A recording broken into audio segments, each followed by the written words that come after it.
நண்பர்கள் அனைவருக்கும் வணக்கம். நீங்கள் இப்போ பார்க்குற காணொளி பார்த்திங்கன்னா பண்ருட்டியில் நடைபெற்ற பலா திருவிழா. முக்கணிகள் ஒன்றாம், அதாவது மா, பலா, வாழை என்கிற முக்கணிகள் இரண்டாவது கனியாக திகழ்கின்ற அந்த பலா திருவிழா தான் நீங்கள் பார்க்குறீங்க. பலா பழத்தை பாருங்கள், எவ்வளோ பெருசு இருக்குது பாருங்கள். 45 கிலோ 50 கிலோ இப்படி அதைவிட பெரிய பலாக்கனிகள் அங்கே காட்சிப்படுத்தப்பட்டது. பாருங்கள், பாரம்பரிய நெல் ரகங்கள், நாட்டு சுரக்காய், அரிய மருத்துவ குணம் கொண்ட நாட்டு சுரக்காய்கள் அந்த காட்சிப்படுத்தப்பட்டுள்ளன. நாட்டு சுரக்காய் தான் நீங்கள் பார்க்குறீங்க. இப்போ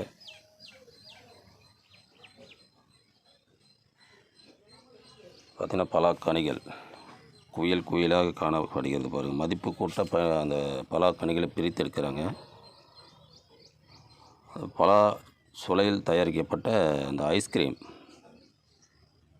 பலா சுளையில் தயாரிக்கப்பட்ட ஐஸ்கிரீம் தான் நீங்கள் பார்க்குறீங்க. இப்போ அருமையான சுவை, நம்ம வாங்கி சுவைத்து பார்த்தோம். இந்த பலாக்கனியினுடைய அந்த வாசனையுடைய ஒரு சுவை ஒரு அற்புதமான சுவை கொண்டது. பலாப்பழத்தை பாருங்கள், எவ்வளோ பெருசு இருக்குது பாருங்கள்.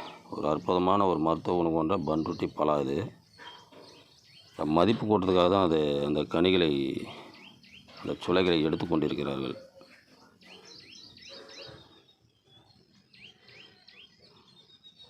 ஒரு காலத்தில் பார்த்திங்கன்னா இந்த விதைகளை எடுத்துக்கொண்டு இந்த சுளைகளை மாட்டிற்காக கொட்டி விடுவார்கள். நம்ம கொல்லிமலை இது போன்ற மலை சார்ந்த பகுதியில் கூட இந்த விதைகள் மட்டுமே பயன்படுத்தி வந்தனர். ஆனால் இப்பொழுது பார்த்திங்கன்னா இதில் பல்வேறு வகையான மதிப்பு கூட்ட பொருள்கள் தயாரிக்கப்படுகிறது.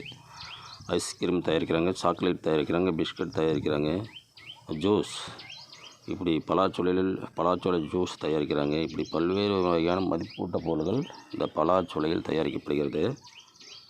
விதைகளுக்காக பயன்படுத்தி வந்த காலம் போய் அந்த சுளைகளும் ஒரு மருத்துவ குணம் வாய்ந்த மதிப்பு கூட்ட பொருளாக தயாரிக்கப்படுது. பார்த்திங்கன்னா இது பலா ஜூஸ், அந்த பலாப்பழத்தை அந்த சுளை இருக்கிறீர்கள், அந்த ஜூஸ் பலாப்பழச்சாறு, அதை தான் பார்க்குறீங்க இந்த காட்சியில்.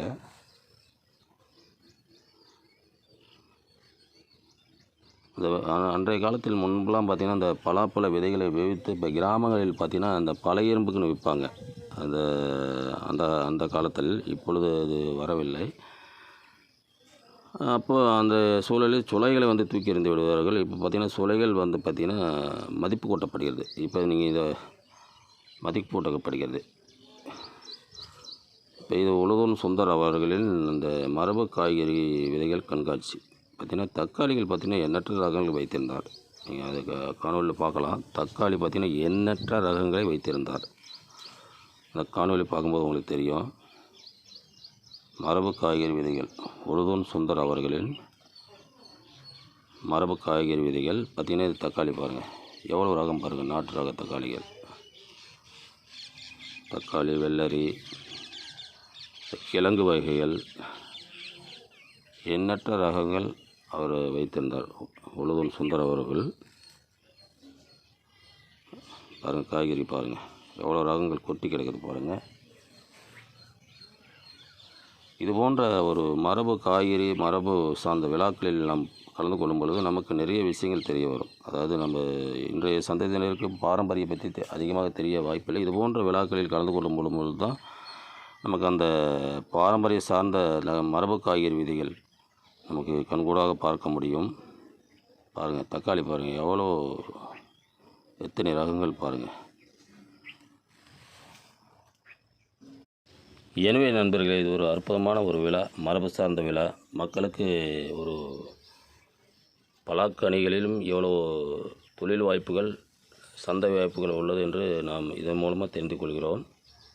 மேலும் இது போன்ற காணொலிகளை தெரிந்து கொள்ள நமது சேனலை சப்ஸ்கிரைப் செய்து கொள்ளுங்கள். நண்பர்களுக்கும் ஷேர் செய்யுங்கள், ஆதரவு தாருங்கள். நன்றி.